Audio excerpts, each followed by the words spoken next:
Et si on parlait de sport? Et si on parlait de sport? Une émission produite et réalisée par Laurent Garnier et Pauline Gaston-Canduc avec le concours du Comité départemental olympique et sportif de Haute-Garonne. Bonjour à tous et bonjour à toutes, c'est la 70e émission de Et si on parlait de sport. Nous sommes très heureux avec Pauline Gaston-Canduc de vous accueillir pour vous parler de sport, mais surtout de donner la parole à ceux qui font le sport. Merci à nos partenaires, le Comité départemental olympique et sportif de Haute-Garonne, Profession Sport Animation 31, Samper Connect et LG Consultant qui nous accompagnent toute l'année pour la réalisation de ces émissions. Pour cette 70e émission, nous avons le plaisir d'accueillir Brigitte Linder, présidente du Comité départemental olympique et sportif de Haute-Garonne, Benjamin Rollier, médecin généraliste à la maison de santé pluriprofessionnelle de Nailloux-Saint-Léon et trésorier de la communauté professionnelle territoriale de santé du Lauragais, Jérôme Bouteloup, maire de Saïs et conseiller départemental du canton de Muret, Julien Pau, responsable du service des sports, adjoint pôle éducation, jeunesse et sport à la ville de Saïs, Nadine Leclerc de Bussy, présidente du club de golf Salis du Sala, et Simon Vanotte, responsable communication et marketing à la Ligue Occitanie de tennis de table et de la marque territoriale Pongistique. Bonjour à toutes et tous et bienvenue dans cette émission. Le travail, c'est la santé. Le travail, c'est la santé. Et deuxième partie de notre sujet sport, c'est la santé. Un volet particulier sur l'activité physique pour tous, un levier pour les projets des associations et collectivités. L'activité physique est bien plus qu'un simple moyen de rester en forme, elle est un outil puissant pour renforcer la cohésion sociale, promouvoir l'inclusion et dynamiser les territoires. Pour les associations et collectivités, proposer des projets accessibles à tous, quel que soit l'âge, les capacités ou les moyens, permettent de répondre aux enjeux actuels de la santé publique et de bien-être. En intégrant l'activité physique à leurs initiatives, elles favorisent l'inclusion, l'engagement citoyen et le développement local, tout en améliorant la qualité de vie des habitants. En deuxième mi-temps, si je vous dis ping, vous me répondez pong. Il s'agit bien évidemment du tennis de table, sport de raquette dynamique qui se pratique en simple ou en double. Il exige rapidité, précision et coordination et est apprécié pour son accessibilité et son rythme rapide, discipline remise au goût du jour lors des Jeux Olympiques et Paralympiques de Paris 2024 où les équipes de France ont brillé, notamment grâce aux frères Lebrun, Alexis et Félix, qui ont marqué l'avènement d'une nouvelle génération de pongistes français. Leur talent, leur complicité et leur énergie ont enthousiasmé le public et renforcé l'ascension du tennis de table français sur la scène internationale, sans oublier bien évidemment Lucas Didier et sa médaille d'argent aux Jeux catégorie MS9 en Paralympique. Et après, c'est tout suite dans l'émission. Mais avant le coup d'envoi de cette 70e émission, place à l'avant-match et aux principaux résultats sportifs de la semaine. Et si on parlait de sport avant match?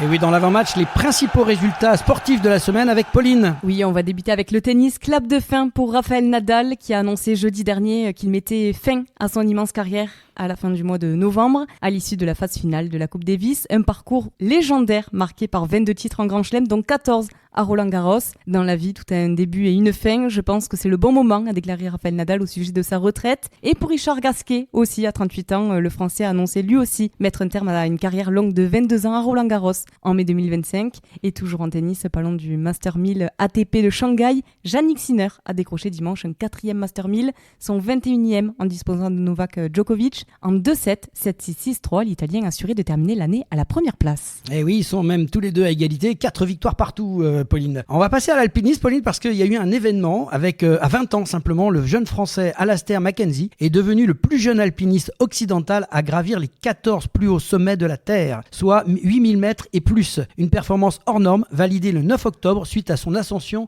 du Changpangnam, excusez-moi pour l'expression, qui se situe au Tibet, 8027 mètres. Quelques mots de golf avec l'Open de France au golf national. L'Anglais Dan Bradbury a résisté à ses poursuivants et remporté l'Open de France dimanche à Saint-Quentin-en-Yvelines. Il obtient à cette occasion sa deuxième victoire sur leur circuit européen. Les Français Julien Guerrier et Adrien Sadier sont 18e. On va passer au VTT avec le fameux Rock d'Azur qui s'appelle maintenant le Ford Rock Marathon du Rock d'Azur CIC à Fréjus. 5 jours après sa victoire en Coupe du Monde à Mont-Sainte-Anne, Loana Lecomte remporte le Ford Rock Marathon, une épreuve de 103 km agrémentée de 2700 mètres de dénivelé positif. Passons au cyclisme sur route avec le Tour de Lombardie. Le champion du monde Tadej Pogačar a rejoint le campionissimo Fausto Coppi en remportant pour la 4e fois de rang le Tour de Lombardie samedi après une attaque à 48,5 km de l'arrivée. Son second monument et sa 25e victoire d'une saison où il aura été immense. Et toujours en cyclisme sur route, parlons du chrono des nations. Spécialiste du contre-la-montre, le Suisse Stefan Kung de Groupama FDJ s'est imposé en habitué aux herbiers dimanche. Il remporte le chrono des nations pour la 3e fois. 3 Français figurent dans le top 10. Thibaut Guernalec, 6e, Pierre Latour, 7e et Eddy Le Huitouz, 9e. Et on va passer du cyclisme au ballon avec le basket. Et c'était l'Euroleague en deuxième journée. Deuxième victoire de suite pour Monaco qui s'impose face au Maccabi Tel Aviv 85-79. L'Asvel a décroché sa première victoire en Euroleague jeudi à l'Astrobal face à la Virtus Bologne 87-85. Et le Paris Basketball s'incline à nouveau 74-79 à Milan pour son deuxième match d'Euroleague. Il y avait aussi de la Nationale 1, sixième journée avec le Stade Toulousain Basket qui s'est imposé 87-85 en Bretagne face au pays de Fougères. Passons désormais au handball avec la Ligue européenne. Il s'agissait de la 5e journée sans faute pour le Phoenix de Toulouse, Montpellier et Limoges. Les 3 clubs français engagés mardi ont remporté leur premier match de la phase de poule. Toulouse 37-30 face au club islandais d'Afna Fjordur. Montpellier 40-26 devant les Danois de Silkeborg. Et Limoges, victoire 31-24 face aux Slovaques de Prešov. Et toujours en handball, il s'agit de la 5e journée de l'Ikimoli Star League. Après 4 défaites d'affilée en championnat, Chambéry a gagné vendredi à domicile contre Nîmes 36-31. Montpellier s'est imposé 38-26 face à Istres. Et Toulouse est tombé sur le parquet de Cesson-Rennes 28-27. En volley, Marmara Spike League, la 3e journée, victoire de Montpellier qui s'impose en 3-7 à Paris. Tourcoing a battu Narbonne 3-7-0. 7 s'est imposé à Nice 3-7-0. En Ligue féminine, à nouveau, 3e journée, Béziers s'est incliné à domicile face à Venelle 2-7-3. Passons au football féminin avec la Ligue des Champions. Pour son entrée en lice à Ligue des Champions, l'OL a battu Galatasaray 3-0 grâce à 3 buts de la tête. Et en Arkema Première Ligue pour la 4e journée, Montpellier-Strasbourg 0 partout. En football maintenant, toujours avec la Ligue des Nations, l'équipe de France a dominé Israël 4-1 jeudi à Budapest. Les Bleus reviennent à 1 point de l'Italie dans un groupe 2 de la Ligue des Nations. Qualification Euro 2025 en espoir. L'équipe de France espoir s'est imposée à Chypre 3-0 vendredi en match de qualification pour l'Euro. Toujours en foot, en ce qui concerne la Ligue des Nations, l'équipe de France a une nouvelle fois vaincu la Belgique ce lundi à Bruxelles 2-1 pour la 4e journée de Ligue des Nations grâce à un doublé de Randal Kolo Muani. Passons au rugby à 15 féminin avec la Women 15 à Vancouver au Canada, sévèrement battue par les champions du monde néo-zélandaises 39-14 en clôture de la Women 15 dimanche dernier. L'équipe de France a terminé à la 5e place sur 6 et inquiète à moins d'un an du mondial. Ouais, un petit peu dur pour nos bleus, Pauline, hein. Voilà, s'accrocher. On passe au 15 toujours, mais chez les hommes, donc en top 14, 4e journée, les Bordelais se sont imposés avec le bonus offensif face à Perpignan 66-12. Succès au forceps de Montpellier sur Vannes 26-24 et de Pau devant Castres 30-26. Et bien sûr, avec le retour d'un super Dupont, Toulouse a surclassé Clermont en top 14 à Ernest Vallon 48-14. Il y avait aussi de la Pro D2 avec Montauban, vainqueur à domicile contre Aurillac 31-20, qui prend la 2e place en faveur de la défaite de Colomiers à Oyonnax 21-17, dans un match marqué par 3 essais refusés, et de Béziers à Nevers 28-23. En rugby à 13, parlons de la Championship, où le Toulouse Olympique a remporté samedi dernier la finale de Championship à domicile, une belle victoire qui leur permet de s'envoler pour l'Angleterre pour disputer la finale contre les Wakefield Trinity dimanche 19 octobre à 20h, je le rappelle, heure française, avec à la clé, on l'espère, une montée en Super League. Terminons ces résultats de la semaine avec de l'automobile et le Rallye Raid du Maroc. Pour leur première apparition en compétition, les Dacia Sandriders ont permis à Nasser Al-Attiyah et son copilote Édouard Boulanger de remporter vendredi le Rallye du Maroc et de s'assurer du titre de champion du monde des Rallye Raid. Le Français Sébastien Loeb, copiloté par le Belge Fabien Lurquin, auteur du meilleur temps sur les 273 km chronométrés, et remonté de la 4e à la 2e place du général, assurant un doublé pour Dacia. Merci pour ces résultats et place à la première mi-temps de cette émission. Et si on parle de sport avec nos invités Brigitte Linder, Benjamin Rollier, Jérôme Bouteloup, Julien Pau et Nadine Leclerc-Debussy. Et si on parlait de sport, première mi-temps. Retour dans l'émission Et si on parlait de sport avec nos invités Brigitte Linder, présidente du comité départemental olympique et sportif de Haute-Garonne, Benjamin Rollier, médecin généraliste à la maison de santé pluriprofessionnelle de Nailloux-Saint-Léon et trésorier de la communauté professionnelle territoriale de santé du Lauragais, Jérôme Bouteloup, maire de Seyss et conseiller départemental du canton de Muret, Julien Pau, responsable du service des sports de la ville de Seyss et Nadine Leclerc-Debussy, vice-présidente du club de golf de Salis-du-Salat. Bienvenue dans cette première mi-temps de notre émission. Il y a quelques semaines, nous nous sommes plongés dans l'univers du sport santé, un sujet essentiel pour encourager une vie plus active et en meilleure santé. nous avions eu le plaisir d'accueillir Lynn Malric, vice-présidente déléguée au sport et au sport santé au conseil départemental de Haute-Garonne, ainsi que Stéphane Gérard, gérontologue et président de la maison sport santé de Villemur. Ensemble, ils nous avaient éclairé sur les bienfaits du sport santé, que ce soit pour prévenir ou traiter des maladies, et surtout sur l'importance de l'intégrer dans notre quotidien, quel que soit notre âge ou notre condition physique. Aujourd'hui, on va encore plus loin. Nous allons voir comment ces initiatives comme les maisons sport santé se traduisent concrètement sur le terrain. Quels projets sont mis en œuvre en Haute-Garonne? Comment vous, auditeurs, pouvez-vous participer à cette dynamique de bien-être? On en parle tout de suite avec nos invités. Alors restez avec nous. C'est parti pour une nouvelle exploration du sport au service de la santé. Tout d'abord, merci à tous d'avoir accepté notre invitation. On va commencer avec Brigitte. Est-ce que tu peux te présenter en quelques mots et bonjour? Bonjour, donc je suis présidente du comité départemental olympique et sportif de la Haute-Garonne, présidente d'une fédération nationale et surtout, ce qui est intéressant, c'est que je suis coprésidente de la commission des territoires au comité national olympique et sportif. Alors Brigitte, chacun peut avoir une vision différente du sport santé. Pour le mouvement sportif, comment définis-tu cette notion? Mal. Je commence mal. D'ailleurs, je suis ravie aujourd'hui qu'il y ait des spécialistes autour de la table et des témoins des territoires parce que, en fait, pour le mouvement sportif, le sport santé, c'est très compliqué. On y met tout et rien. Et voilà. Donc, je pense qu'il est important de préciser les choses. Pour les clubs, le sport santé, c'est de faire une activité primaire, mais ça ne va pas plus loin. Et alors, quelle est l'ambition du GDOS 31 en matière de sport santé et quelles actions mettez-vous en place pour favoriser son développement, que ce soit à travers la formation, la communication ou l'organisation d'événements? Alors nous, de toute façon, dans le rôle que l'on a, parce qu'on est comme une structure déconcentrée du Comité national olympique et sportif français, donc on décline sur les territoires tout ce qui est formation, webinaire, qui est mis en place en faveur du développement du sport santé sur les territoires. Et puis dans notre rôle, nous, on accompagne plutôt les opérations. Donc on travaille beaucoup avec handisport, sport adapté, justement sur tous ces sujets de sport santé. Et alors, comment les comités départementaux et les clubs locaux s'approprient-ils la dimension sport santé? Sont-ils de plus en plus sensibles à cette thématique? Ça évolue, mais sans ça, je vais redire mal. Non, mais c'est vrai qu'il y a beaucoup de progrès qui sont faits, effectivement, mais on manque encore quand même beaucoup d'outils et puis de vraiment définir ce qu'est le sport santé, parce que souvent, dans le sport santé, les gens se disent, mais de toute façon, ben oui, il faut que j'ai des problèmes de santé, donc je vais aller faire du sport, mais ils ne pensent pas qu'en fait, ils doivent commencer à faire du sport très tôt. Je crois qu'on a tout mélangé, puis on en a, en termes de communication, depuis des années, on parle sport santé, mais on ne sait pas trop ce qu'on y met dedans. C'est comme héritage. Est-ce que tu aurais un message à adresser aux habitants de la Haute-Garonne ainsi qu'aux clubs et autres structures sportives concernant l'importance du sport santé? Ah oui, moi ce qui m'inquiète beaucoup, c'est surtout les jeunes. Parce que, surtout après l'époque Covid, on ne va quand même pas en parler pendant des décennies, mais on a quand même une grosse problématique parmi les jeunes. Et moi, je pense que ce qu'il faut dire, c'est à chacun de bouger, de faire un exercice, de prendre, au lieu de prendre les escaliers, au lieu de prendre des ascenseurs, de marcher à pied au lieu de prendre le métro. Enfin bon, bref, il y a plein de choses à faire, mais je pense que si on veut arriver à maintenir son capital santé, il faut quand même faire des efforts pour se bouger. En nutrition aussi, mais surtout se bouger. Un grand merci Brigitte. On va désormais donner la parole à Benjamin Rollier, je le redis, qui est médecin généraliste à la maison de santé pluriprofessionnelle de Nailloux-Saint-Léon et trésorier de la CPTS du Lauragais. Bonjour. Bonjour, merci pour l'invitation.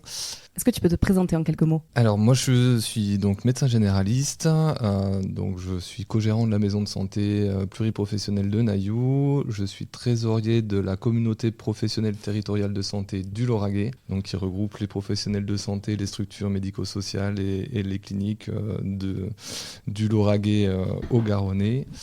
Et voilà, je suis aussi président de l'association Antirouille, du coup, qui porte la maison Sport Santé. Alors justement, qu'est-ce que la maison Sport Santé Antirouille ? Alors nous, donc on fait partie des 11 maisons Sport Santé de la Haute-Garonne qui ont obtenu donc l'habilitation, qui est un label très officiel coporté par le ministère des Sports et de la Santé. Notre particularité sur Nailloux-Saint-Léon, c'est que cette maison Sport Santé, elle va être incluse dans la maison de santé de Nailloux, ce qui nous permet effectivement, avec l'enseignante en activité physique adaptée que nous avons recruté, de pouvoir élargir un petit peu notre équipe médicale et paramédicale et pouvoir faire intervenir cette professionnelle du sport comme une professionnelle de santé, en tout cas comme une professionnelle avec une thérapeutique non médicamenteuse qui est le sport. Et donc vous avez un projet qui semble assez large. Alors oui, parce qu'effectivement, on va répondre d'abord au cahier des charges de la maison Sport Santé, donc qui consiste à accueillir les patients donc sur prescription médicale, avec notre enseignante en activité physique adaptée qui va réaliser un bilan des activités physiques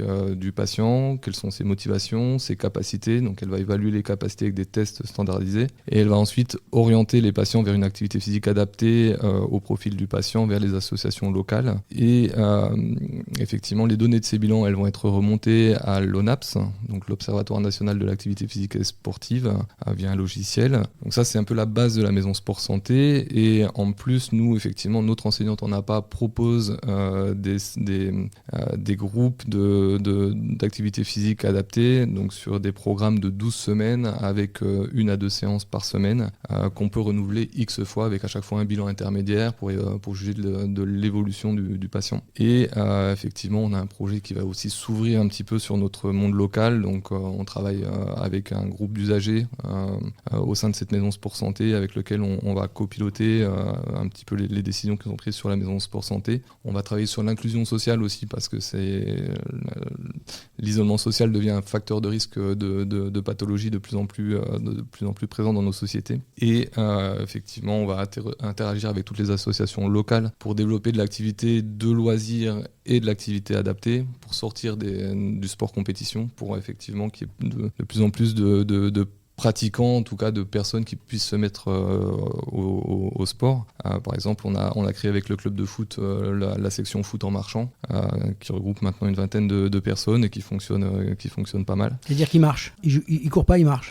Interdit de courir, interdit de décoller les deux pieds en même temps du terrain. C'est terrible ça. Ouais. Pour des footballeurs, ils arrivent à marcher. Ah oui, pas de contact et la marche. Et après, c'est les règles du foot sur un petit terrain. Ouais. Alors on vient de parler de la maison Sport Santé Antirouille. Une question primordiale, qu'est-ce que le sport santé ? Alors, le sport santé, j'ai bossé un peu mon sujet parce qu'effectivement, je suis d'accord avec vous, c'est quelque chose un peu fourre-tout. Donc, la définition du ministère des Sports, donc le sport santé recouvre la pratique d'activités physiques ou sportives qui contribuent au bien-être et à la santé du pratiquant, conformément à la définition de la santé par l'OMS. Et l'OMS, effectivement, définit la santé comme un état complet de bien-être physique, mental et social, qui ne consiste pas seulement en une absence de maladie ou d'infirmité. Donc, sous-entendu, ça va être l'activité physique qu'on va mettre en place pour se faire du bien, que ce soit sur le plan de la santé physique, mentale et aussi pour le lien social. Et quels sont ses principaux bénéfices pour la santé physique et mentale justement ?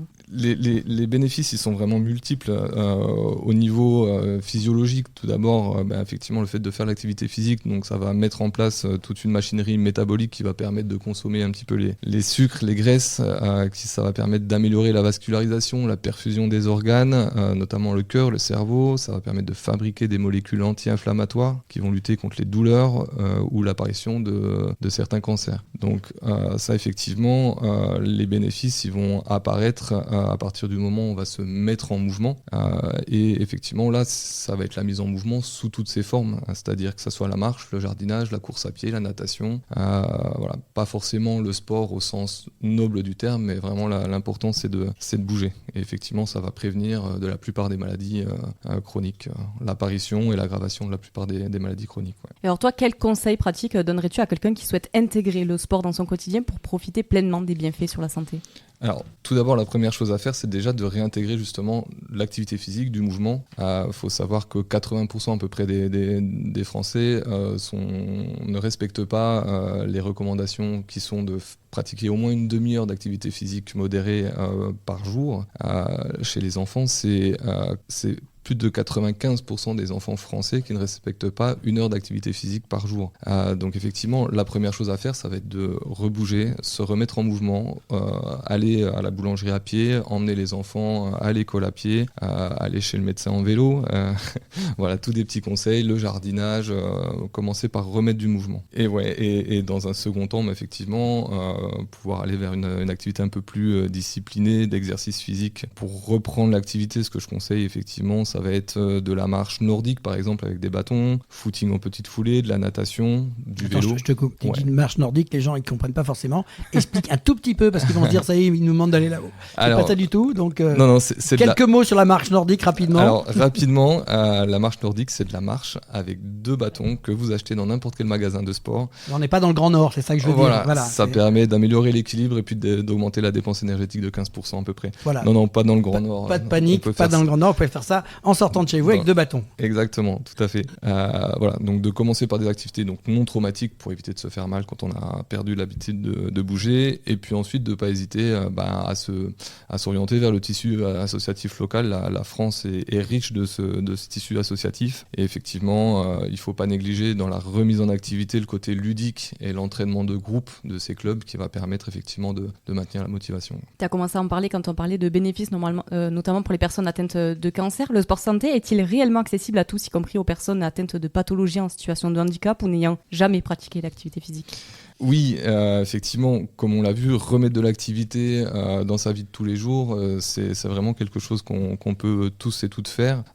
Effectivement, dans certains cas, on va avoir des limitations fonctionnelles sur certains handicaps qui vont nécessiter le recours à des professionnels de la santé ou du sport. Citons les enseignants en activité physique adaptée, donc qui vont être en capacité d'adapter la plupart des activités sportives, tout type de handicap. On va avoir les masseurs kinésithérapeutes aussi, qui vont pouvoir mettre en place des programmes de rééducation et d'activité physique adaptée pour les patients qui ont des limitations lourdes. Pour ce qui est de la motivation, parce que c'est souvent ça qui pêche, on va avoir les infirmières ASALE ou les infirmières en éducation thérapeutique qui peuvent travailler sur la remise en mouvement. Donc voilà, tout ça, c'est des professionnels qui vont agir sur prescription médicale. Et puis ensuite, effectivement, il y a un tissu associatif riche avec des ligues, avec toute une structuration des clubs qui vont permettre de pouvoir proposer de l'activité physique pour tous. Ouais. Alors pour conclure cet échange, comment peut-on identifier et accéder aux professionnels et aux structures impliquées dans le sport santé, notamment les maisons sport santé ? Alors, on va avoir plusieurs plateformes officielles donc, qui vont permettre de retrouver toutes ces associations, notamment donc, la plateforme avec une carte interactive Occitanie Sport Santé, donc, qui va être effectivement coportée par l'ARS et Jeunesse et Sport. Pour la pratique des personnes porteuses de handicap, on va avoir le Handi Guide des sports, et ensuite il va y avoir des initiatives plus locales un peu partout avec des annuaires de l'activité physique comme celui qu'on a fait sur la CPTS du Lauragais par exemple. Merci beaucoup d'avoir participé à cette émission, notamment pour ce sujet hyper important. Merci à vous. Donc Benjamin, tu restes bien sûr le fil conducteur. Si tu as besoin d'intervenir sur ce que vont dire nos amis maintenant, en tant que médecin, tu es le bienvenu. N'hésite pas, tu fais un petit message. On va enchaîner donc avec Monsieur le maire. Bonjour Jérôme Bouteloup, content de vous recevoir de te recevoir dans cette émission. Être maire d'une ville avec un sujet comme ça à porter, c'est pas forcément évident. Comment ça s'est passé ? Quelle était la structure mise en place par la ville pour se lancer dans ce grand projet ? Bonjour à tous et à tous, merci de nous inviter. Alors déjà pour situer un peu le contexte, la ville de Seille c'est un peu précurseur sur le sport santé, et je pense qu'on l'est encore malheureusement sur différentes communes. Ça date depuis 91. Depuis 91, nous avons au niveau de la collectivité mis à disposition en partenariat avec l'éducation nationale et puis les associations de la collectivité, des éducateurs territoriaux qui interviennent dans les écoles pour sensibiliser les plus jeunes à l'importance du sport dès le plus jeune âge. Et ça c'est une ligne qu'on souhaite maintenir et qui est très importante. On l'a vu avec le médecin, toutes les problématiques qu'on peut avoir, et je dirais même en France, on dit toujours qu'on a 10 ans de retard par rapport aux États-Unis. Malheureusement, j'aimerais bien qu'on ait encore plus de retard, mais on récupère ce retard très rapidement. Et l'obésité, on parle pas mal, je laisserai le médecin en parler mieux que moi. Et donc du coup, la ville de Seille, ça a toujours été une politique sportive ambitieuse et inclusive. Et c'est après, en 98, que nous avons mis en place le service des sports, suivi en 2000 de l'école municipale des sports, qui est très important et attaché, je dirais, au niveau des élus, parce qu'elle intervient au niveau scolaire, mais pas que. Elle intervient sur tous les âges et en dehors aussi de l'école. Et la commune de Seille, je crois, fermement à l'activité physique qui est essentielle pour le bien-être de tous, quel que soit l'âge, mais aussi les conditions physiques. Bien évidemment, on ne va pas forcément parler de politique. Moi, j'ai envie qu'on parle d'action. Concrètement, qu'est-ce que tu as fait au niveau des actions phares dans cette ville pour donner envie peut-être aux autres qui vous écoutent aujourd'hui en se disant tiens, ils ont fait ça, ça peut nous servir. Alors, je vais rendre à César ce qui est à César. J'ai pas tout fait, mais en tout cas, ce qu'on a mis en place depuis 2020, l'inclusion, nous, c'est au cœur de notre action sportive. Et depuis 2 ans, on a par exemple donné le nom à notre complexe sportif suite à l'arrivée du collège à Seyss, donc une sportive qui a œuvré pour la France lors des Jeux paralympiques, Brianna Vidé. Et on la salue, on l'a déjà dit dans notre émission, un petit clin d'œil à Brianna, parce que franchement, ce qu'elle nous a fait vivre aussi aux Jeux paralympiques, c'était exceptionnel. Je trouve que c'est une très belle idée de lui rendre hommage sous cette forme-là. Tout à fait, on a été un peu précurseur parce que c'était pas dit qu'elle fasse les Jeux, et en tout cas, elle s'est bien débrouillée, et puis avec les qualités sportives qu'elle a et son jeune âge, je pense qu'on a de belles perspectives pour la France à venir. Et donc tout ça pour dire qu'on est fiers pour nos personnalités locales, et puis de mettre un nom sur une femme vivante, jeune et pleine d'espoir dans le sport, c'est aussi important. Et ça, je pense que c'est aussi quelque chose d'important pour les collectivités, de pouvoir démontrer qu'aujourd'hui on peut, ne serait-ce que mettre un nom sur un gymnase, un complexe sportif, de montrer que le sport est important, et notamment avec... et donc ce complexe qu'on a mis en place est moderne et conçu pour accueillir une large variété d'activités, y compris les disciplines adaptées, donc on le disait, aux personnes en situation de handicap. Et comme le volley assis, on est aussi précurseur sur première équipe sur le département, sur le volley assis. Vous avez un gabarit assez grand pour aller battre l'Iranien qu'on a vu aux Jeux Olympiques. Alors, je crois qu'à 2,43 m, faut y aller quand même. S'ils montent sur les épaules.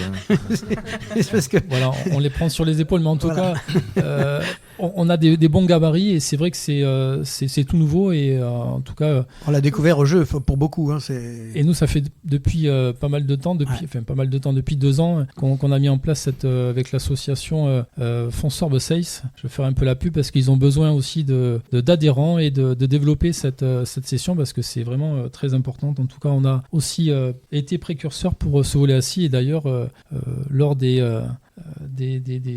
réunions de fin d'année avec les agents, on a œuvré lors de cette manifestation, et ça a énormément plu, et je pense que ça a donné aussi des envies à s'inscrire pour certains agents. Et donc pour dire ce qu'on a mis en place sur la commune également, pour nous aujourd'hui il y a tellement de choses, mais c'est vrai que c'est une priorité pour que chacun aujourd'hui peu importe le niveau de sa mobilité, puisse participer à des activités collectives. Voilà, donc je pourrais aussi citer un point important qui a donné pas un renouveau, mais un lancement encore plus fort sur la collectivité.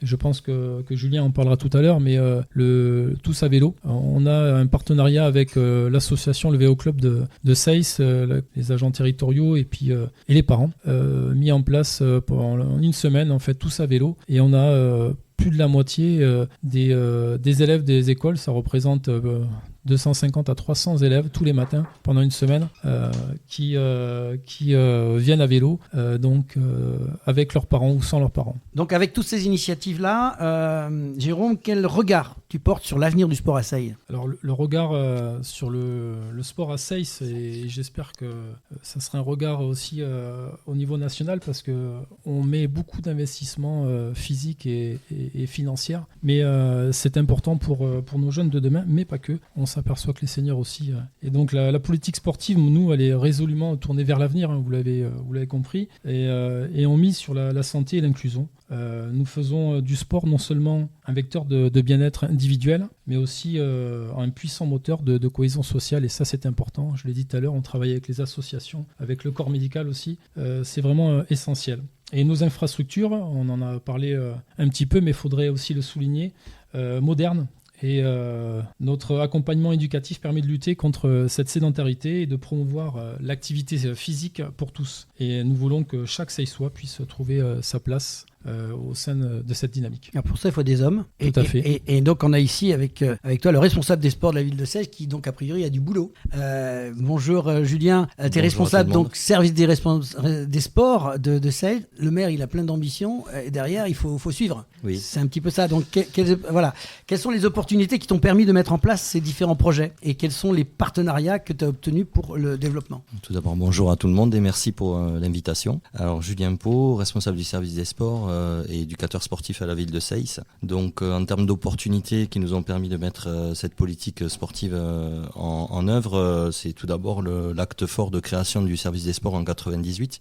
C'est un outil de pilotage fondamental qui permet de mettre en œuvre cette politique sportive, comme en parlait monsieur le maire, très dynamique. Et au travers de ça, aujourd'hui, on a mis en place un programme d'éducation à la santé tout au long de la vie, qui permet de mettre en lumière trois piliers essentiels, que sont la lutte contre la sédentarité, le sport santé bien évidemment, et le sport pour tous, avec notamment l'inclusion qui est une chose très importante. Donc en termes de partenariats qui permettent de mettre tout ça en synergie, historiquement à Seyss, ça a été ce dont parlait monsieur le maire, le partenariat avec l'éducation nationale et la mise à disposition des interventions des éducateurs sportifs de la ville auprès des écoliers de Seyss depuis 1991. Donc je pense qu'on a été précurseur dans le département et même au-delà. Ensuite, c'est un partenariat aussi avec les associations sportives du territoire qui est très important. On mène beaucoup d'actions avec eux. Je pense notamment aux journées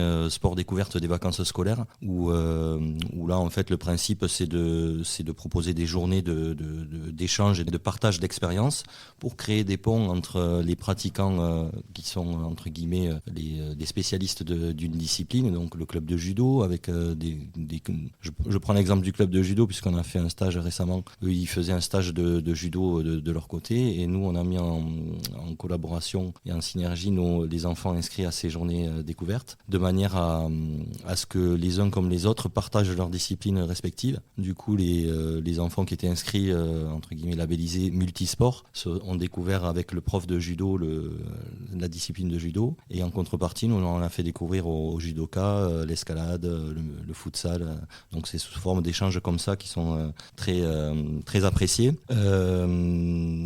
Ce dont évoquait aussi le Tous à vélo, la semaine Tous à vélo à l'école est une manifestation très importante qui a pour but bien évidemment de mettre en avant la promotion des mobilités douces et du vélo. On en revient à ce que disait Benjamin tout à l'heure, c'est que toutes ces actions permettent de sensibiliser les enfants le plus tôt possible au niveau des écoles comme au niveau des collégiens sur l'importance des mobilités douces et effectivement d'encourager plutôt de marcher à pied pour des trajets courts plutôt que de prendre la voiture, de monter les escaliers comme disait Brigitte plutôt que de prendre l'ascenseur. Des choses simples. En fait, c'est mettre en avant l'activité physique et faire prendre conscience que l'activité physique, elle est abordable pour tout le monde. Parce qu'effectivement, le mot sport peut faire peur au commun des mortels en disant mais moi, je ne suis pas sportif, je n'ai jamais fait de sport, donc je ne peux pas faire de sport et je m'exclus automatiquement. Mais on a tout un travail de communication et mental aussi sûrement, parce qu'il faut aussi convaincre dans la tête, il faut déclencher l'envie de se bouger, parce qu'on parle de bouger, c'est un peu ça aussi. C'est générer l'envie et le plaisir de bouger et nous, c'est vraiment notre credo. On est notamment avec l'école municipale des sports qu'on évoquait. Je vais te reprendre par rapport à ça. C'est que, en fait, il y a une offre supplémentaire que vous faites en complément de ce que font déjà l'éducation nationale, que vous avez mis en place pour les jeunes et aussi pour les adultes. C'est un petit peu ça le principe. Alors, oui, si on doit résumer sur une semaine type, pendant le temps scolaire, les éducateurs sportifs interviennent en collaboration avec les enseignants sous forme d'agrément qui est c'est complémentaire en fait. Voilà, c'est complémentaire. Nous, on est entre guillemets considérés comme des experts, des aides pédagogiques aux enseignants et on apporte notre expertise dans des domaines, dans des activités physiques un peu spécifiques et un peu techniques comme l'escalade, le VTT, le golf, on en parlera tout à l'heure, et aussi sur des activités un peu plus classiques comme la gymnastique, les sports co, etc. Voilà. Donc c'est notre formation d'anciens STAPsiens qui nous permet d'avoir cette vision très généraliste et à la fois experte. Alors, au niveau du service, j'ai vu aussi que vous avez instauré un programme de marche et de randonnée intergénérationnel. Est-ce que tu peux nous en parler un peu plus ? Alors oui, l'activité de marche senior, c'est une activité qui elle aussi est historique dans l'offre sportive de l'école municipale des sports, puisque on l'a lancée dès la création de l'EMS en 2001, sous la responsabilité de Michel Simonis, qui est aujourd'hui responsable du pôle éducation, jeunesse et sport et qui était précédemment responsable du service des sports. C'est lui qui a créé cette activité-là, qui est encore aujourd'hui en est l'animateur. Donc pour le principe de cette activité marche senior, c'est 2 fois par semaine, à raison de 2 heures dans la matinée, des randonnées dans la proximité de Seyss, mais des fois plus loin. Et l'intérêt de cette activité, c'est que M. Simonis sollicite un ou une des adhérentes pour préparer, si vous voulez, un topo sur la randonnée, donc que ce soit historique, que ce soit ils doivent préparer en amont tout un topo à présenter aux autres adhérents. Et donc on mêle le sport et la culture, tout ça dans une ambiance conviviale, bienveillante, et où tout le monde y trouve son compte. Parce que je pense qu'au-delà de tout ça, toutes les activités que l'on propose, le plus important, c'est de donner le goût du mouvement, donner le goût de bouger, le goût de l'activité physique. Et c'est à mon avis le plus important pour pouvoir s'inscrire dans la durée. Et on sait que le one-shot ne fonctionne pas. On prend l'exemple des régimes où on perd 10 kilos, on reprend 15 3 mois plus tard, pour X raisons. Là, l'idée, c'est vraiment de s'inscrire dans la durée et que les gens aient plaisir à venir dans nos activités. Ça, c'est un élément important que dit Julien, parce que pour maintenir en fait ce service au sein de la population qui aujourd'hui ne veulent pas l'enlever, c'est des rituels qui sont mis en place, et beaucoup de seniors ne feraient pas de sport s'il n'y avait pas cette envie et ce plaisir en fait, parce qu'on parle souvent de sport, c'est des contraintes, à part les sportifs je dirais aguerris, mais c'est vrai qu'on parle souvent de sport comme une contrainte, et alors que là c'est du plaisir, et on m'a même dit plusieurs fois, mais comment ça, tu payes des fonctionnaires pour marcher ? J'ai dit oui, je paye des fonctionnaires pour marcher, mais c'est une politique aujourd'hui importante, qui est aujourd'hui pas forcément vue du même œil, et c'est pour ça aussi qu'il faudrait qu'on développe aussi, payer des fonctionnaires à faire du sport ou marcher. Ça permet au niveau de la population de pouvoir éviter la sédentarité, l'obésité, et voilà. Merci beaucoup, et ça marche, donc bravo à la ville de Seyss pour le travail que vous faites. Bon boulot, il y a encore du job, mais je pense que Julien, tu as largement de quoi occuper tes journées.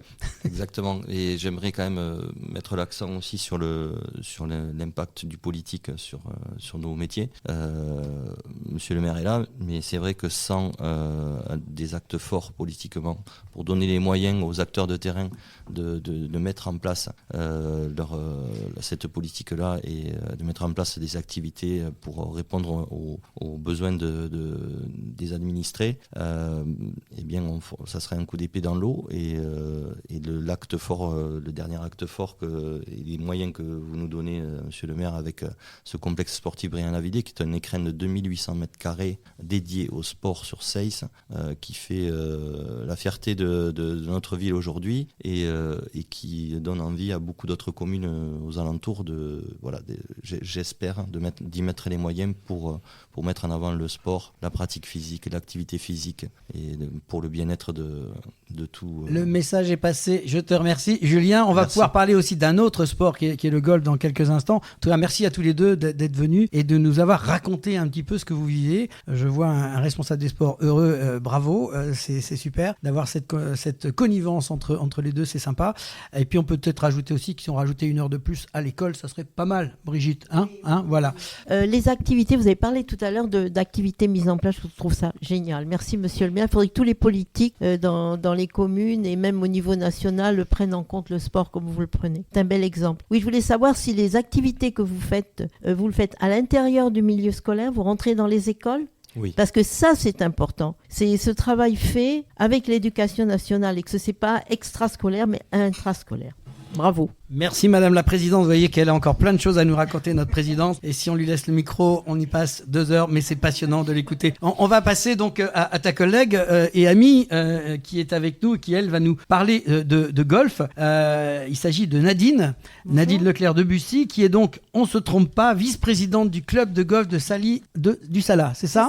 C'est ça. Merci d'être là, bonjour. Merci à vous, bonjour. Alors tu as plein de choses à nous raconter sur le golf. Oui. Alors je sais que je vais sûrement te titiller un peu, mais le golf, on a une image quand même assez élevée, high-tech de ce sport. Mais en fait, d'après ce qu'ils ont dit, les copains avant, là, on marche beaucoup en fait au golf. C'est peut-être aussi une idée à développer. On marche au golf. Le golf est un sport d'endurance. On l'oublie souvent, mais c'est un sport individuel. C'est un sport individuel, mais c'est également un sport collectif. On marche au golf. Et l'idée de dire le golf, il y a des voiturettes. Non. C'est l'image qu'on a tous. On les voit bien à rouler avec leur voiturette, avec leur caddie derrière. C'est voilà. Voilà. Non, c'est vrai qu'on a des difficultés en zone rurale surtout à enlever cette image d'élitisme. Mais nous, à Salis-du-Salat, on est un tout petit parcours. On est le plus petit parcours. Raconte-nous cette ambition que tu veux faire, parce que c'est ça qui nous intéresse. C'est ce que tu as réussi à faire toi. Alors nous, ce que nous avons fait, pour nous, le golf, c'est pour tous. Pour tout le monde. Tout le monde peut venir. On va y aller, nous, Pauline. On va les faire taper la balle. Il faut oser le golf. On n'ose pas le golf. Attention, tu nous prends au mot, on va venir. Bien sûr, venez. Nous, à vos Salis-du-Salat, c'est ce qu'on a voulu faire. On a voulu que tout le monde puisse venir jouer au golf. Des enfants, des personnes âgées, des handicapés, tout le monde vient jouer au golf. Nous avons mis un tarif qui permet aux plus humbles de venir, c'est-à-dire que notre cotisation à nous, elle est de 290 € l'année et vous pouvez venir tous les jours, si vous voulez. 480 pour un couple. Et vous venez passer une journée au golf, ça vous coûte 17 €. Pour les enfants, nous avons 16 enfants à l'école de golf. L'association sportive paie la licence, on leur prête le matériel. Ce qu'il en coûte, c'est le pro de golf, c'est 100 € par trimestre. Nous les accompagnons sur des 18 trous, surtout à l'Admezan qui est très gentil, nous le font gratuit. Donc ça, c'est formidable. Nous les amenons une fois par trimestre sur un 18 trous. Nous avons aussi des échanges avec les autres associations sportives. L'année dernière, ils ont fait de l'escrime, ils ont fait du tir au pistolet. Et cette année, on va faire du tennis de table et du tir à l'arc. Nous les accompagnons sur les compétitions départementales. Ils font le trophée régional. Nous avons des seniors qui font l'Occitanie, qui ont été champions d'Occitanie. Salis-du-Salat, 9 trous par rapport aux 18 trous. Oui, on se démène. Mais le golf est un vrai sport. Nous recevons gratuitement, depuis des années, des enfants autistes, des enfants en difficulté. Nous faisons des initiations gratuites 3 fois par an, pour les familles. Et nous faisons 2 fois par an le sport adapté qui vient depuis 2 ans chez nous gratuitement. Alors comment ça se passe justement? Comment tu travailles ça? Parce que c'est quand même particulier, il faut un encadrement quand même avec ces enfants-là ou ces personnes-là. Alors, déjà, le sport adapté, ils ont des formations. Donc, il y a 2 pros de golf qui ont fait des initiations, et notamment le prof de golf de Salis-du-Salat. Mais le golf ne connaissait pas le sport adapté. Donc, on a dû créer un programme pour ces jeunes, pour ces personnes âgées. Et on a, depuis 1 an, créé partenariat avec le sport adapté pour trouver les bonnes techniques avec les éducateurs pour ramener ce public à jouer au golf. On a un jeune qui joue au golf avec les pieds. Mais il joue au golf, il marche, il met la balle dans le trou. Et on s'est aperçu que plus ils sont heureux de venir et de marcher. Ça, c'est très, très important. Et là, donc c'est quelque chose d'assez spécifique, c'est propre à vous ou c'est développé ailleurs, le sport adapté a travaillé avec vous ou c'est des projets qui peuvent se développer? Comment ça Alors, nous avons créé une école de golf. On est la première école de golf en France. C'est-à-dire que tous les 15 jours, nous accueillons 2 groupes d'handicapés mentaux, adultes et enfants, pour 140 €. Je répète que vraiment l'année. Nous tirons les prix au maximum. Mais je dois quand même remercier le comité olympique qui nous aide, la Fédération française de golf, la communauté de communes de Salis, Cagir, Salat, et une mairie toute proche de Salis qui a vu des handicapés sur notre terrain, qui nous a dit on va vous aider à financer ces jeunes qui viennent chez vous. Donc, ces enfants, nos 2 pros ont créé ce programme. Il est unique, donc on peut le passer, le diffuser. Mais en 1 an, on s'est aperçu que ces jeunes, puis ça fait 1 an qu'on a cette école de golf, ils arrivent à faire un trou, mais ils arrivent à le faire en 6. c'est formidable. Ils ne se trompent plus de club. Ils sont avant. Alors, le programme fait qu'on crée des maisons sur le terrain pour la sécurité. C'est quand même quelque chose de très important, la sécurité au golf. Et ces jeunes et moins jeunes respectent les espaces qu'on leur délimite. Et même si au début, il fallait créer une zone, aujourd'hui, avec des plots et des couleurs, ils arrivent à jouer au golf. Ça, c'est formidable. Tu es accompagné par un service médical ou un médecin qui vous suit un peu sur ce sujet-là, non? Non, on est vraiment les pionniers. Si la Fédération française... On profite puisqu'on en a un sous la main, donc de lancer un peu l'information. Peut-être que tu peux faire une petite réaction sur cet aspect-là. Le sport n'est pas dangereux. Le sport n'est pas dangereux, sauf si effectivement on a un anévrisme cérébral ou une cardiopathie ou quelque chose d'un peu sérieux. Mais c'est de ne pas faire de sport qui est dangereux pour la santé, ça faut pas l'oublier. Alors nous, c'est la sécurité, parce qu'il y a quand même des clubs de golf qui sont en métal. Le club de golf, c'est en métal, donc il faut qu'on fasse respecter des limites. La sécurité est une priorité pour nous. Mais ces jeunes, on ne veut pas en faire des golfeurs. Non, on veut qu'ils prennent du plaisir. C'est du plaisir. Venez jouer au golf pour prendre plaisir. Et ça, c'est formidable de voir toutes ces personnes qui viennent marcher, qui rigolent, qui apprennent, qui délimitent des couleurs, qui tapent la balle avec un fer. C'est ça qu'on demande. Alors, voilà. je vais un tout petit peu plus loin parce que je voudrais quand même aller avancer. Justement, sur ces projets-là, sur ce que tu fais là, quels sont les projets futurs que tu as? Parce qu'en fait, là, tu as lancé une super idée. Les gens qui nous écoutent, c'est quoi l'avenir? Parce que tu vas aller plus loin, j'imagine. Alors, cette année, nous avons un partenariat avec le collège de Salis-de-Salath, les classes Ulysse, que nous recevons tous les lundis. Nous recevons 60 enfants du collège tous les mercredis. La question que me posent souvent les parents, c'est d'enfants handicapés. Mais nous, on aimerait bien jouer avec notre enfant sur un terrain de golf. C'est très compliqué. Il faut avoir la carte verte. Et je travaille et j'ai... Juste un petit mot, carte verte précise, parce que tout le monde ne sait pas ce que c'est que... Une carte verte, ça vous permet d'accéder au parcours de golf. Et il faut, pour jouer sur un golf, il faut avoir quand même une base de technique. Il ne faut pas labourer le terrain, etc.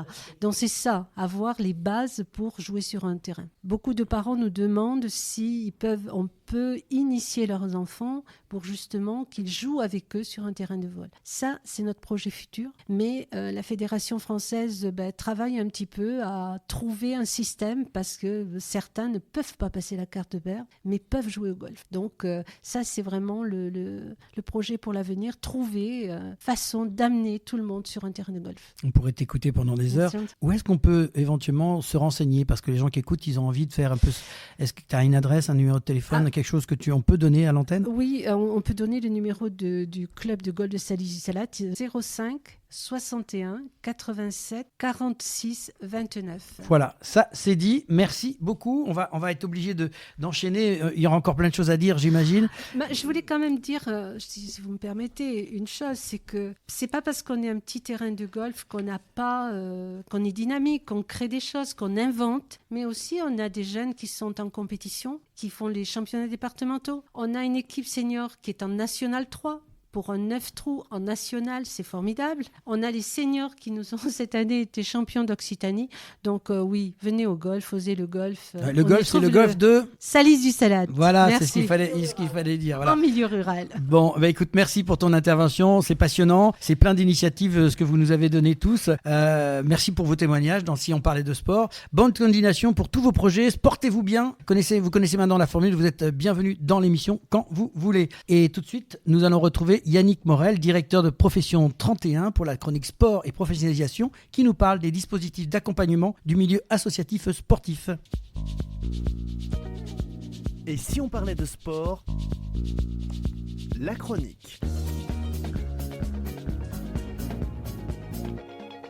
Et oui, deuxième chronique sport et professionnalisation, et nous accueillons à nouveau Yannick Morel, qui est directeur profession sport animation 31, qui va nous parler des dispositifs d'accompagnement du milieu associatif sportif. Bonjour Yannick Morel. Bonjour Laurent. Alors, très heureux de te recevoir bien sûr à nouveau pour que tu nous parles et que tu nous accompagnes sur quels sont les dispositifs d'accompagnement qui existent pour les associations sportives. Alors, pour les associations sportives, il existe aujourd'hui effectivement en France un certain nombre de dispositifs. Le milieu associatif sportif est bien structuré puisqu'il qu'il est souvent fédéré, donc il peut s'appuyer d'ores et déjà en premier lieu auprès de ces fédérations et local au niveau des comités départementaux sportifs, les ligues ou comités régionaux, mais aussi auprès des comités du mouvement olympique dont on a parlé très récemment avec les Jeux olympiques et qui est représenté sur les territoires par le comité départemental olympique et sportif de la Haute-Garonne, le GDOS 31, ou bien le comité régional olympique et sportif d'Occitanie, qui est le CROSS Occitanie. Alors, à côté de ces réseaux dits fédérés, est-ce qu'il y a d'autres dispositifs qui sont disponibles pour accompagner les associations ? Oui, il existe bien sûr beaucoup d'autres dispositifs. Alors le premier étant le Centre de ressources et d'information des bénévoles, le CRIB, dont PSA d'ailleurs est labellisé pour cela et accompagne les bénévoles. Alors ce CRIB, il va devenir bientôt le guide ASSO, donc ça on vous en reparlera en début d'année prochaine, mais vous verrez que ce service continue à évoluer, il est plutôt nationalement. Ensuite évidemment il y a aussi le point d'appui numérique associatif, le PANA qu'on appelle, qui est là pour accompagner les associations mais plutôt sur la partie numérique, c'est-à-dire l'accompagnement aux réseaux sociaux, aux sites internet, à tous ces types-là ou tous ces nouveaux besoins des associations pour communiquer. Et on n'oublie pas évidemment tous les services de l'État derrière. Alors en premier lieu évidemment le service départemental à la jeunesse, à l'engagement et au sport de la Haute-Garonne, la SDGES, mais aussi tous les autres services de l'État qui peuvent intervenir à différents niveaux selon les problématiques des uns et des autres.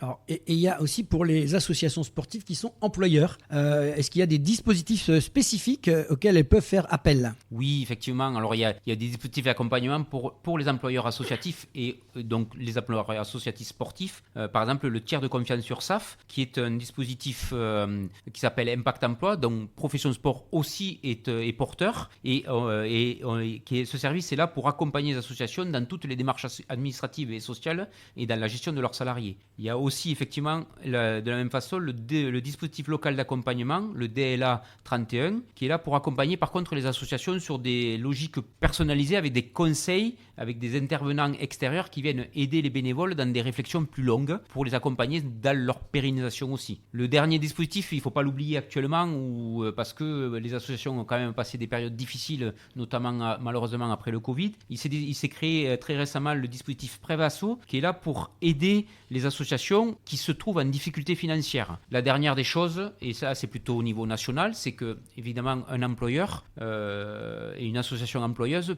peut être accompagné par les syndicats d'employeurs que sont le Cosmos et Exopé, qui sont des acteurs incontournables des associations sportives et qui peuvent accompagner donc par le biais de juristes sur le droit social, les conventions collectives et la gestion évidemment de leurs ressources humaines. Ok, donc ça fait un large éventail de ressources disponibles. Mais pourquoi est-il important pour une association sportive finalement de s'appuyer sur ces dispositifs ? La première des choses, c'est que malgré toute la bonne volonté des bénévoles, on n'est pas tous professionnels et tous ne sont pas professionnels pour gérer du personnel. On n'est pas employeur, c'est pas inné d'être employeur. Donc effectivement, il est important que ces associations et les bénévoles puissent s'appuyer sur tous ces dispositifs pour assurer une gestion saine et pérenne et notamment une pérennisation aussi des emplois. Ça permet aussi aux associations d'être sûres de respecter les obligations légales qui leur incombe, mais ce qu'on avait déjà dit précédemment dans une autre chronique, les droits et obligations de l'employeur dans tous les cas. Donc ça permet évidemment aussi aux bénévoles de se concentrer au final sur l'essentiel, ce pourquoi ils sont dans l'association, c'est-à-dire l'engagement sportif et le développement des projets associatifs, et de laisser toute la partie administrative être gérée peut-être ou accompagnée par d'autres professionnels. Mais écoute, si j'ai bien compris, donc pour résumer, il est important de dire que rejoignez ces structures, faites-vous accompagner pour éviter les mauvaises surprises et pour se consacrer vraiment à l'activité première de l'association. Oui, tout à fait. Ça fait aujourd'hui le premier besoin. On a besoin de bénévoles, on cherche des bénévoles et les bénévoles viennent beaucoup pour intervenir dans l'association par passion, et s'ils peuvent se faire accompagner pour alléger leurs charges plutôt administratives, autant qu'ils s'appuient vraiment sur tous ces dispositifs pour vivre pleinement leur implication au sein de l'association. Merci beaucoup Yannick Morel et à bientôt pour une prochaine chronique. Merci Laurent, à bientôt. Merci Yannick pour cette chronique qui devrait être très utile à de nombreux clubs ou associations pour les aider dans leur gestion au quotidien. C'est la mi-temps, retour au vestiaire et on se retrouve dans quelques instants avec notre invité Simon Van Notte, responsable communication et marketing à la Ligue d'Occitanie de tennis de table et chez Pongistique. Et si on parlait de sport, mi-temps.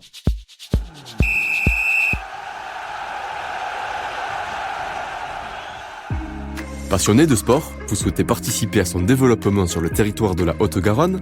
Alors ne cherchez plus. Le comité départemental olympique et sportif de la Haute-Garonne est là pour vous. Notre passion commune, l'excellence sportive et l'olympisme. Le CDOS 31 accompagne les comités départementaux et les clubs dans leur développement. Par des formations adaptées aux bénévoles et salariés pour développer leurs compétences, par l'organisation de multiples manifestations sportives dans lesquelles vous pouvez être intégré, à travers la mise à disposition de volontaires en service civique.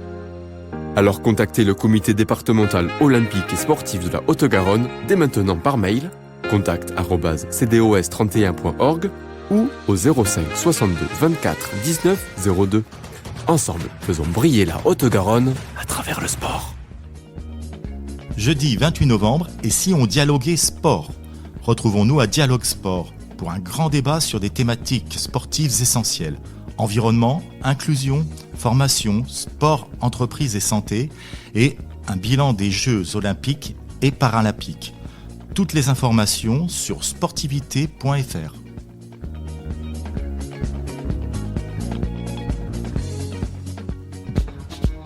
Et si on parlait de sport? Deuxième mi-temps. Et retour dans l'émission Si on parlait de sport, et nous sommes ravis d'accueillir Simon Van Hout, qui est responsable de communication de la Ligue régionale d'Occitanie de tennis de table et en même temps chez Pongistic, qui va nous raconter un petit peu tout ça. D'abord, bonjour Simon, merci d'avoir accepté notre invitation. Est-ce que tu peux en quelques mots nous te représenter pour expliquer qui tu es et quel est un peu ton parcours? Ouais, bien sûr. Du coup, je suis actuellement donc responsable communication marketing sur la Ligue Occitanie tennis de table. C'est moi qui m'occupe majoritairement donc de la marque territoriale qui a été créée par la Ligue, qui s'appelle Pongistic. Et ça fait maintenant 4 ans que je suis là-dedans et que j'ai développé cette marque à la base un peu tout seul, et maintenant on est plusieurs à travailler dessus. Bon, tu vas nous en parler un petit peu plus tard. Par contre, nous on aime bien t'avoir parce qu'on sait aussi que tu as été aux Jeux Olympiques, et on aimerait que tu fasses un petit retour quand même sur les performances de l'équipe de France que tu as vécu de l'intérieur pendant les Jeux Olympiques et Paralympiques. Tu me disais que tu avais assisté aux deux.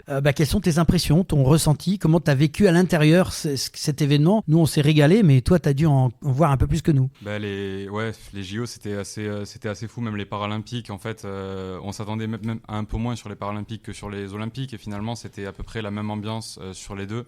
Donc il y avait énormément de monde dans les tribunes, la salle de tennis de table elle était pleine à craquer à chaque match. Quand il y avait Félix, Alexis, Flora et Lucas qui jouaient, il y avait une ambiance absolument dingue. On a vu des images passer notamment, où moi j'ai eu des vidéos qui ont un peu tourné, où on voit les gens dans les tribunes en train de taper des pieds, de faire un bruit absolument dingue, et les joueurs derrière, quand on parle avec eux, ils nous disent mais c'est un brouhaha énorme en fait. Et il faut savoir que le tennis de table c'est un milieu dans lequel la tradition c'est plutôt au niveau du silence, c'est-à-dire que entre les points, pendant les points, il y a une volonté d'avoir toujours énormément de silence, et là il y avait toujours beaucoup de bruit pendant les points, donc c'était un peu perturbant aussi pour les athlètes initialement, mais finalement c'était une expérience assez dingue qu'on n'a jamais vécue dans notre sport. Ils ont eu le droit à la Marseillaise tout le temps. On a reçu Lucas Didier en interview, il nous disait on se sentait porté, quoi. C'était une ambiance de folie, jamais ils avaient vécu ça de leur vie. Ouais, c'est ça. C'était un moment extraordinaire. Autant quand on parle des Jeux Olympiques, Félix et Alexis, ils ont des tournois en Chine sur lesquels les salles sont combles, donc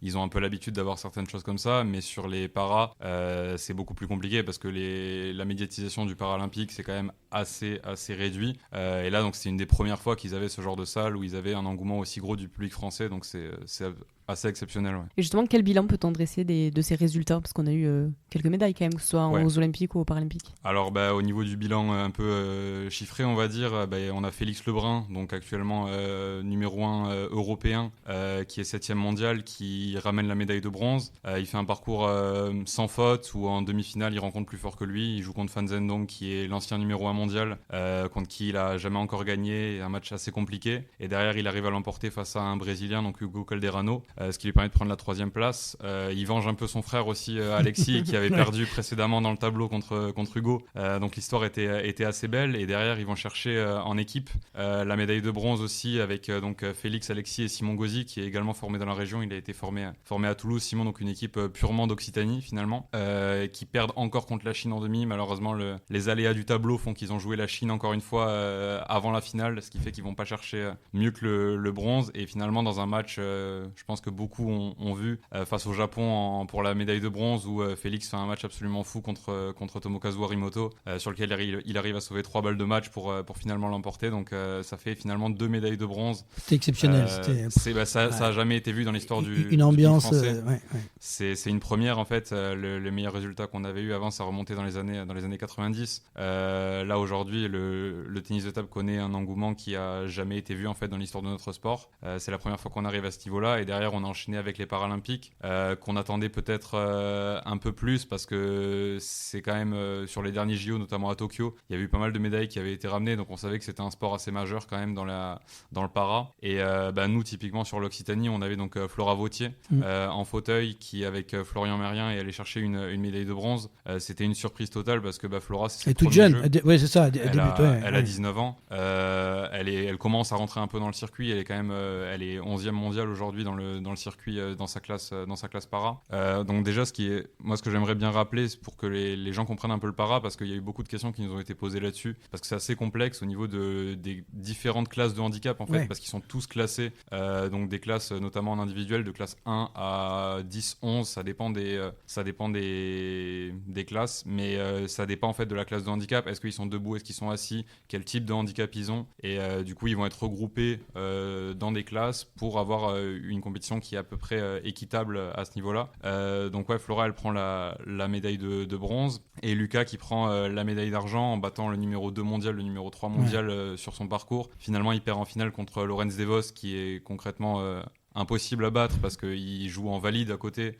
Il a des résultats en valide qui sont absolument dingues. Donc pour Lucas, ça sera toujours très compliqué d'aller chercher l'or, mais l'argent c'était le mieux qu'il pouvait faire, et il a réussi à faire une compétition absolument folle. Donc c'était vraiment c'est un bilan exceptionnel pour le tennis de table français, quoi. Donc tu t'es régalé, quoi.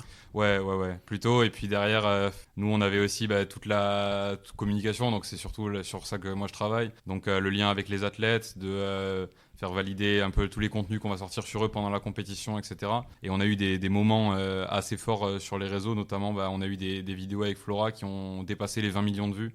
Donc c'était des moments de communication qui étaient vraiment exceptionnels, qui nous ont permis d'avoir une visibilité très forte, et même Flora nous racontait que des fois elle était reconnue dans la rue pendant les JO de par les contenus qu'on avait fait avec elle, etc. Donc c'était vraiment un moment assez fou à vivre. Ouais, et puis bon, elle est pareil, elle a donné, elle a le sourire, elle a une bonne ambiance. C'est au-delà du para. Elle a été une belle image pour le tennis de table. On sentait sa passion. Enfin, nous on a vécu ces matchs-là. C'était vraiment, on a gardé cette image-là. Elle a vraiment été à ce niveau-là, je crois, une belle ambassadrice par rapport au tennis de table. Alors justement, c'est un grand moment du sport français qu'on a vécu. Quels sont maintenant les grands rendez-vous sportifs à venir pour les athlètes d'Occitanie dans les quelques mois là, où est-ce il y a bientôt, je crois, il y a les championnats d'Europe. C'est ça. Alors là, on va parler vraiment sur le très court terme, parce que ça arrive demain déjà. Les championnats d'Europe qui commencent à Linz en Autriche. Donc on a évidemment Félix, Alexis qui seront là-bas. Félix qui part numéro 1 de la compétition, Alexis qui part numéro 7. Et à côté de ça, en double messieurs, on a aussi de gros espoirs, parce que Félix et Alexis partent numéro 1 en double. Et à côté de ça, donc il y a Esteban Dor qui est un des nouveaux ambassadeurs qu'on a recruté chez Pangistic cette année, qui part aussi numéro 3 avec Florian Bourrasso. Donc on a la paire numéro 1 et la paire numéro 3, ce qui peut potentiellement nous amener à une finale franco-française en finale des championnats d'Europe. Là on est sûr, on n'aura pas les Chinois, pas les Japonais pour nous embêter. C'est ça. Là, ce qui peut nous embêter potentiellement, ce sera les Suédois et les Allemands, qui sont les deux nations de ping qui sont les plus importantes actuellement. Et d'ailleurs, j'en profite pour dire à tout le monde que là actuellement le ping est dans une phase de médiatisation qui est un peu qu'on n'a jamais vu en fait. Donc les championnats d'Europe seront à suivre sur l'équipe en intégralité, que ce soit sur la plateforme l'équipe ou sur la chaîne l'équipe, sur lequel ils vont mettre les matchs des Français en général. Et de manière un peu plus globale, il y a RMC qui a racheté tout le circuit international, donc on appelle WTT, qui est l'équivalent de l'ATP en tennis pour le tennis de table. Ils ont racheté absolument tous les tournois, donc tout est à suivre sur les chaînes YouTube et Twitch gratuitement de RMC Sport, et la saison pro qui est à suivre aussi sur le YouTube de la fédération. Donc aujourd'hui, il y a une possibilité de suivre le tennis de table, en tout cas de haut niveau, beaucoup plus simple que ça l'était précédemment. Donc j'encourage tout le monde à suivre ça parce que c'est des moments assez dingues avec on a des commentateurs qui sont là, c'est vraiment super pour le tennis de table. Et ensuite, donc on parlait des championnats d'Europe qui seront là du 15 au 20, mais ensuite on aura le ping qui arrive chez nous à Montpellier. Donc ça arrivera du 22 au 27 octobre. Ça, c'est le WTT Champions. Alors pour expliquer un peu la pyramide du sport mondial, parce que WTT Champions ça parle pas forcément à tout le monde. Donc en gros par rapport à l'ATP, donc il y a différents niveaux de tournois, on va dire. Donc ça commence par le feeder, ensuite il y a le contender, le star, le champions, le smash, et ensuite derrière c'est les championnats du monde ou les Jeux Olympiques. Donc le champion ça équivaut à peu près à un ATP 1000 en tennis. Donc c'est des tournois qui sont extrêmement importants, qui arrivent cette année à Montpellier grâce à l'engouement qu'il y a autour des frères Lebrun, qui fait que la WTT a investi pour avoir un tournoi en France et notamment du coup à Montpellier.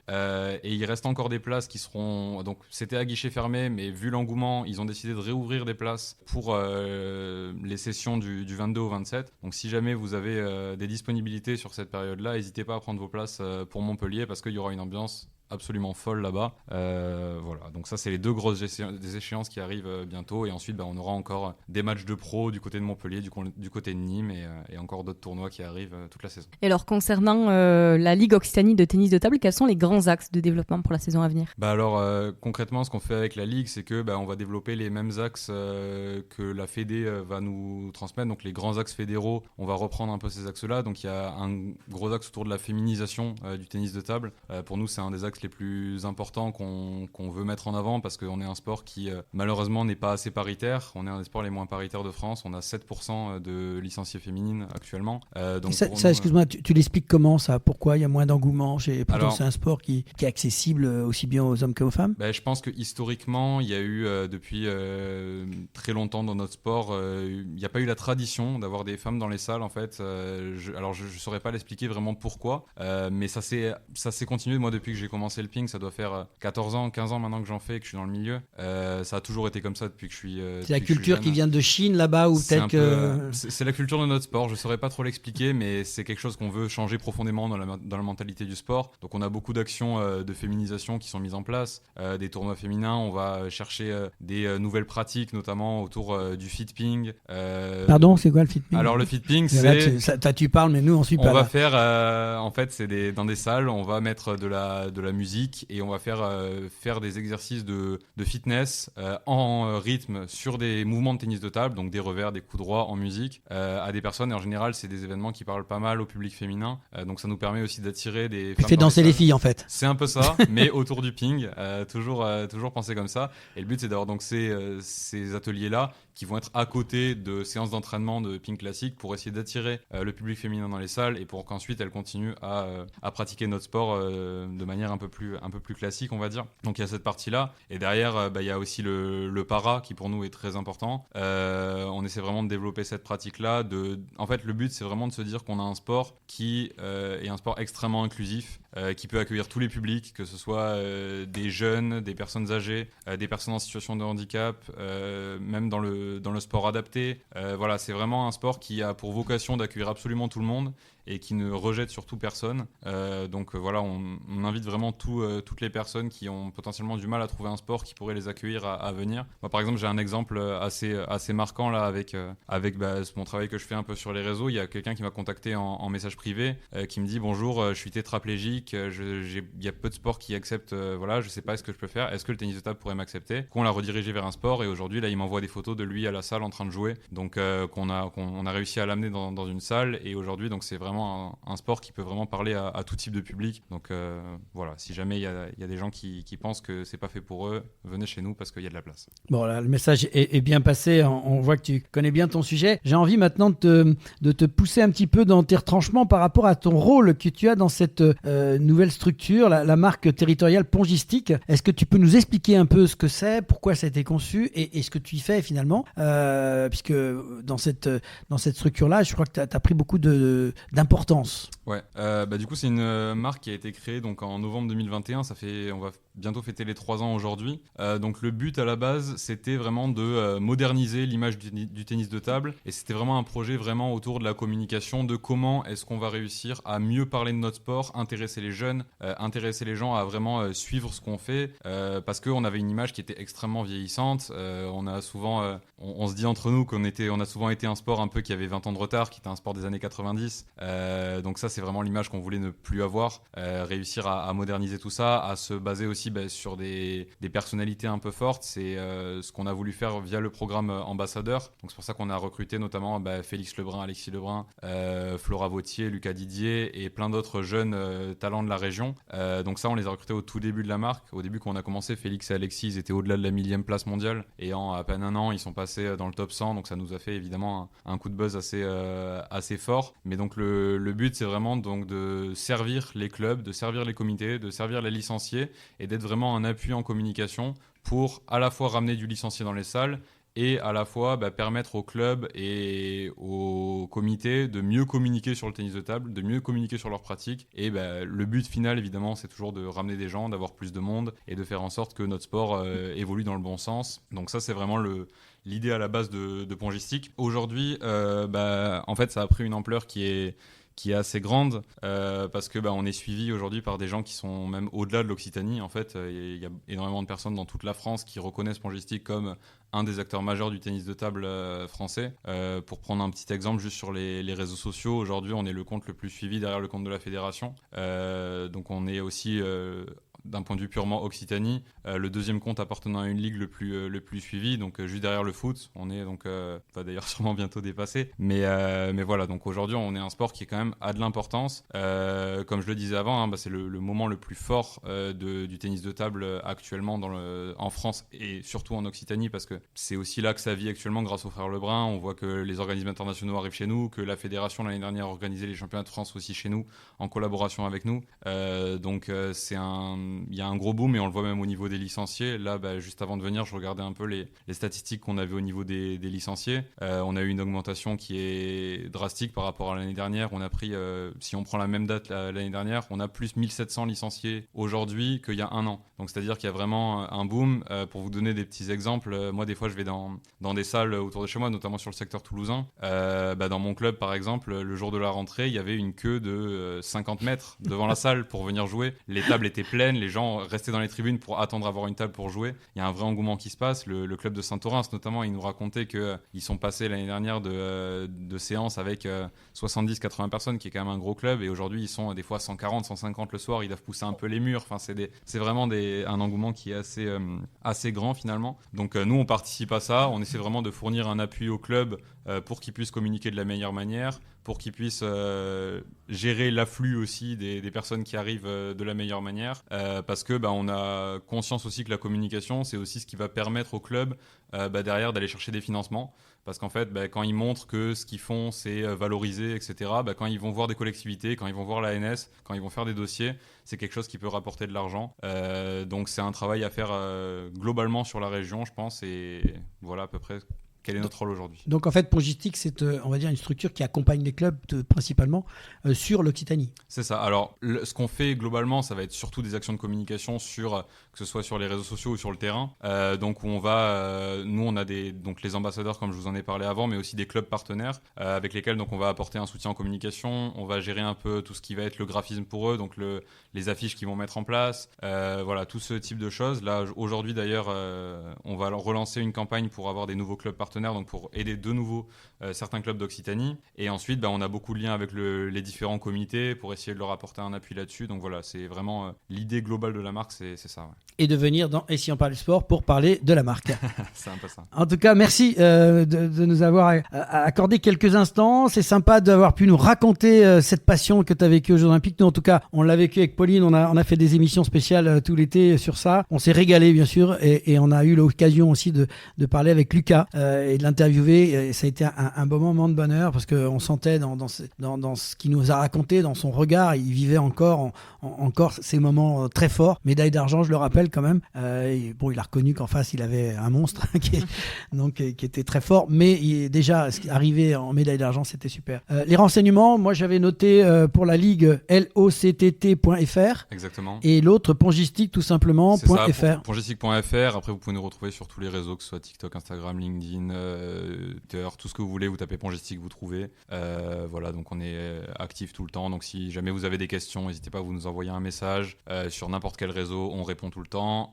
Par mail à contact@pongistique.fr ou sur le site, il y a un fichier de contact. Donc on est là pour répondre à toutes les questions. Merci Simon pour ce bon moment de radio. Bravo pour tout ce boulot en tout cas. Et puis on va suivre les événements à venir. On parlera bien sûr du tennis de table et de ce qui va se passer là dans les jours qui viennent. Éventuellement, on reprendra contact avec toi. Si on peut avoir quelques sons de là-bas, ça sera avec grand plaisir. Merci à toi d'être venu dans l'émission. C'est la fin du match. Tout de suite, l'agenda de la semaine avec les grands rendez-vous sportifs.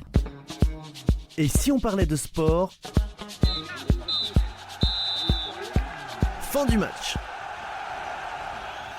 C'est la fin du match de cette 70e émission avec les grands rendez-vous de la semaine dans l'agenda des sportifs. Oui, on va débuter avec le mardi 15 octobre du basket pour la Coupe de France avec le Stade Toulousain Basketball qui affrontera Poitiers. Et on enchaîne avec du 15 au 20 octobre tennis de table et championnats d'Europe hommes et femmes qui auront lieu en Autriche à Linz. Le mercredi 16 octobre du volley avec la Liga féminine, Terville-Florange affrontera Béziers. Vendredi 18 octobre, basket avec le National 1, Stade Toulousain rencontre Rennes. En rugby Pro D2, Colomiers, Soyaux, Angoulême. Valence, Montauban, Béziers, Grenoble. En football, Arkema Première Ligue féminine, Le Havre affronte Montpellier. Et en football Ligue 2, chez les hommes, Martigues rencontre Rodez. Du 18 au 20 octobre, de l'auto avec la Formule 1 et le Grand Prix des États-Unis à Austin, de la moto GP avec le Grand Prix d'Australie Phillip Island en Australie et de la moto Superbike avec le championnat du monde Grand Prix de Jerez en Espagne. Le samedi 19 octobre en volley, le Marmara Spike League Montpellier rencontre l'AS Cannes, Narbonne rencontre Toulouse. En rugby top 14, Castres Stade Français, Toulon Montpellier, Perpignan Lyon, Pau Toulouse. En football, Arkema Première Ligue féminine, Montpellier rencontre Strasbourg. Basket Division 2, Toulouse féminin handball Celle sur Belle-Mélois en Poitou. C'est pas évident à dire. Voilà pour le basket Division 2. Dimanche 20 octobre, du basket avec la Boulangère Wonder League. Latte Montpellier affronte Angers. En football Ligue 1, Toulouse affrontera Angers. Montpellier recevra Marseille. Et en volley pour la Marmara Spike League, 7 recevra Poitiers. Il y a également à 20h heure française la finale du Toulouse Olympique 13 face à Wakefield Trinity en Angleterre. Et pour finir, le 22 octobre, mardi, Football Ligue des Champions, c'est important de vous l'annoncer. Monaco reçoit l'Étoile Rouge Belgrade, Paris Saint-Germain reçoit le PSV Eindhoven, Brest Bayer Leverkusen et l'Atlético de Madrid Lille. Au programme de la semaine prochaine, envie de sensations fortes et d'adrénaline, le karting est fait pour vous. Ce sport mécanique ultra dynamique vous plonge au cœur de la course dès 7 ans sur des circuits dédiés à la vitesse et à la précision. Que ce soit pour le loisir ou la compétition, le karting est l'école parfaite du pilotage. Apprenez à maîtriser la trajectoire, à gérer l'accélération et à défier vos adversaires dans des duels intenses. Accessible à tous, il combine fun, technique et sécurité, tout en offrant une porte d'entrée vers le monde fascinant du sport automobile. Prêt à prendre le volant ? Rendez-vous la semaine prochaine. Alors en deuxième mi-temps, devenez un maître du cochonnet. La pétanque, bien plus qu'un simple jeu, un art de vivre. La pétanque, sport emblématique du sud de la France, a su conquérir les cœurs bien au-delà des frontières provençales. Elle incarne un art de vivre où chaque lancer devient une stratégie, chaque point une bataille. Les joueurs armés de leurs boules en acier s'affrontent sur des terrains de sable ou de gravier dans des parties intenses, ponctuées de suspense, de précision et de convivialité. Le jeu provençal, quant à lui, demande davantage d'endurance et de technique. La beauté de ces sports réside dans leur accessibilité, que vous soyez amateur ou compétiteur aguerri. Il vous suffit d'une boule, d'un cochonnet pour vous plonger dans une ambiance chaleureuse des terrains où la camaraderie et le fair-play règnent en maître. Alors, tu pointes ou tu tires ? Merci à Brigitte Linder, Benjamin Rollier, Jérôme Bouteloup, Julien Pau, Nadine Leclerc de Bussy et Simon Van Notte pour votre participation à l'émission Et si on parlait de sport ? C'est la 70e émission de Et si on parlait de sport. Merci à tous les internautes qui nous suivent de plus en plus nombreux. Continuez à nous écouter, à partager sur les réseaux et à vous abonner à notre chaîne YouTube Et si on parlait de sport? Et un grand merci à nos partenaires, le comité départemental olympique et sportif de Haute-Garonne, à Profession Sport Animation 31, Samper Connect et LG Consultant pour leur contribution précieuse à la réalisation de cette émission. Merci à Sébastien Couratin, notre partenaire informatique Samper Connect pour l'ensemble du suivi réseau informatique, plateforme podcast, site internet et ses conseils avisés. Merci Pauline Gaston-Conduit, journaliste et co-animatrice de l'émission, pour ton aide précieuse à la préparation et à la réalisation de cette émission. Merci à toi Laurent, merci de votre fidélité et rendez-vous pour une nouvelle aventure de Et si on parlait de sport la semaine prochaine.